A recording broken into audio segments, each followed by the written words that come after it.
Good morning students, कैसे हैं आप लोग। आई होप आप लोग अच्छे होंगे, आप लोग की पढ़ाई भी अच्छी से चल रही होगी। तो आइए फिर से आप लोगों का स्वागत है एक बार आपके अपने YouTube channel my life begins here में। और आज थोड़ी सी मस्ती कराओ तो आज कुछ पढ़ाई कर लेते हैं, संडे है। तो आज मैं आप लोगों को मैथमेटिक्स का एक थ्योरम है वो मैं प्रूव करके दिखाऊंगा। और थ्योरम क्या है? थ्योरम ये है कि prove that sum of all interior angles of a triangle is 180 degree. आपको ये प्रूव करना है कि जो ट्रायंगल होता है उसके जो भी इंटीरियर एंगल्स होते हैं, तीनों एंगल होते हैं, उन सब का सम 180 डिग्री होता है। तो इसको हम लोग प्रूव करेंगे। उससे पहले अगर आप चैनल पर न्यू हैं तो चैनल को लाइक कीजिए, सब्सक्राइब कीजिए और शेयर कीजिए। और पढ़ाई के साथ मस्ती सारे वीडियोज़ के लिए आप हमारे साथ जुड़ी रही। तो आइए चलते हैं, जैसा कि दिया हुआ है, prove that sum of all interior angles of a triangle is 180 degree.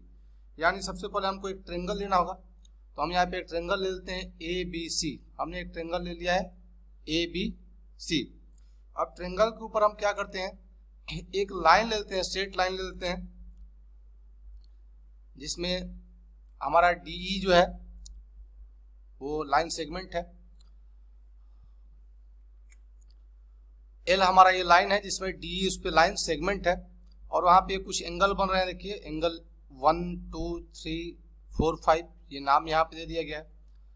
ये सारे एंगल को यहाँ पे हमने लाइन कर दिया है। अब इसमें हमको प्रूव क्या करना है, हमको प्रूव करना है कि ये 1 एंगल 2 और ये एंगल 3, इन तीनों का जो सम होता है वो 180 डिग्री होता है। ये हमको प्रूव करना है। तो यहाँ पे और भी एंगल बन रहे हैं, एंगल 4 ये बन रहा है, एंगल ये 5 बन रहा है। ये हमारे पास इतने सारे हैं। यहाँ पे ये सामने देख रहे होंगे, ये लाइन एक एल है, एक लाइन एम दिया हुआ है। आपको ये पता होगा, ये कॉन्सेप्ट आपको पता होगा कि जब दो पैरेलल लाइंस को एक ट्रांसवर्स लाइन क्रॉस करती है तो वहाँ पे कुछ एंगल बनते हैं, उनके कुछ रिलेशंस भी होते हैं आपस में। तो उसी रिलेशंस को हम लोग यूज करके यहाँ पे प्रूव करने वाले हैं कि किसी भी ट्रायंगल के तीनों इंटीरियर एंगल का सम 180 डिग्री कैसे होता है। तो स्टूडेंट्स, आपको ये पता होगा कि जब दो पैरेलल लाइंस होते हैं और उनके बीच एक ट्रांसवर्स लाइन जैसे क्रॉस करता है तो इस तरीके का जो एंगल बनता है लाइन की एक साइड और ये लाइन की दूसरी साइड, ये जो एंगल होते हैं आपस में बराबर होते हैं। उसी तरह से ये एंगल और ये एंगल ये आपस में बराबर होते हैं। तो यहाँ भी आप देखेंगे ये जो डी लाइन सेगमेंट है, एल हमारा लाइन का ये 2 पॉइंट है डी, ये भी बीसी के क्या है, पैरेलल है। ये क्या है, बीसी के पैरेलल है, डी पैरेलल है बीसी के। और वहां पे आप देखेंगे तो ये जो हमारा 2 है, एक ए बी, ये भी क्या कर रहा है, हमारा ट्रांसवर्स लाइन का काम कर रहा है, पैरेलल लाइन के बीच ट्रांसवर्स लाइन का काम कर रहा है। उसके हिसाब से ये एंगल 4 जो है एंगल 2 के बराबर होना चाहिए। एंगल 4 जो है एंगल 2 के बराबर होना चाहिए। और यहाँ भी देखिए ये भी ट्रांसवर्स लाइन का ही काम कर रहा है, एसी भी इधर ट्रांसवर्स लाइन का काम कर रहा है।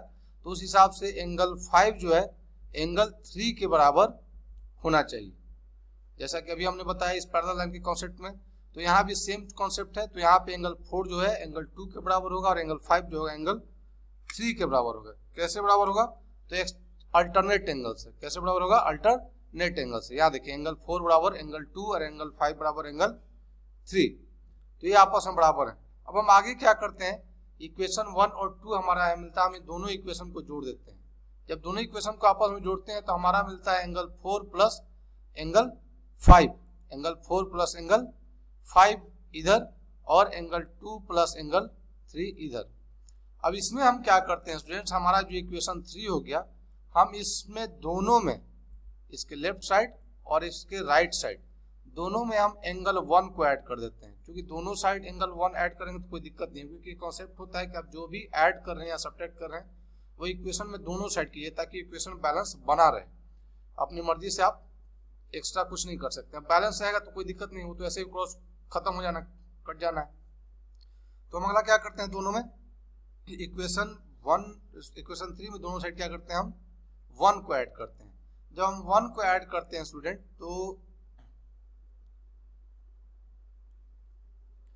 1 को ऐड करते हैं तो हमारे सामने एक नया कुछ आ जाता है, पहले से 4 और 5 था, अब उसमें आ गया 1, 4 5 पहले से थे और आ गया उसमें अब 1, तो ये हो गया 4 5 1।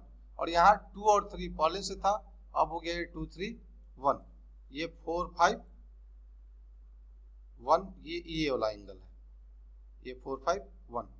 अब ये देखिएगा स्टूडेंट्स, ये क्या है हमारा L एक स्ट्रेट लाइन है, L क्या है स्ट्रेट लाइन है, और ये सारे जो एंगल बन रहे हैं एंगल 4 5 और 1 4 5, ये सभी के सभी स्ट्रेट लाइन पे बन रहे हैं, क्या बन रहे हैं स्ट्रेट लाइन पे बन रहे हैं।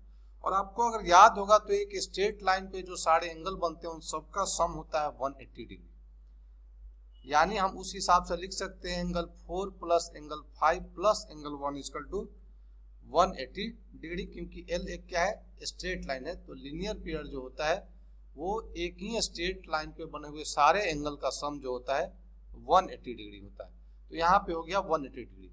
अब स्टूडेंट यहाँ आप जब देखेंगे पीछे की ओर थोड़ा सा फिर चलेंगे, तो जब 4 5 1 का सम 180 डिग्री है और यहाँ दिखा रहा है कि 4 5 1 बराबर 2 3 1, तो इसके हिसाब से 1 2 3 भी 180 डिग्री ही होना चाहिए, क्योंकि जब 4 5 1 हो चुका है 180 डिग्री, तो और 4 5 1 जो है 2 3 1 के बराबर है, तो जब ये 180 डिग्री दैट मीन्स कि ये भी 180 डिग्री, यानी कि then 1 2 3 is equal to 180 degree.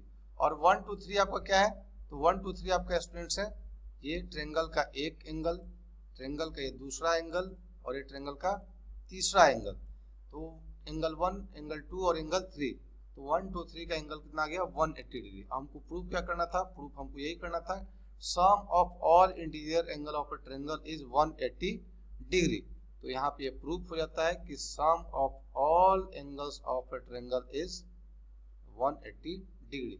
I hope कि आपको समझ में आया होगा, तो हमें कमेंट करके जरूर बताएंगे। इस तरह के और भी जो थ्योरम होते हैं वो बेसिकली मैं आप लोगों को लिए अब लेते आऊँ, ला करके रखूँगा इस चैनल पे, इसको आप देख करके आप इससे बेनिफिट ले सकते हैं। और फिर भी अगर कोई डाउट हो तो आप कमेंट बॉक्स में हमें पूछ सकते हैं। तो इसको ज़्यादा से ज़्यादा लाइक कीजिए, अपने दोस्तों के साथ शेयर कीजिए, और मिलते हैं अगले जल्दी वीडियो के साथ। तब तक के लिए थैंक यू वेरी मच। जय हिंद, जय भारत।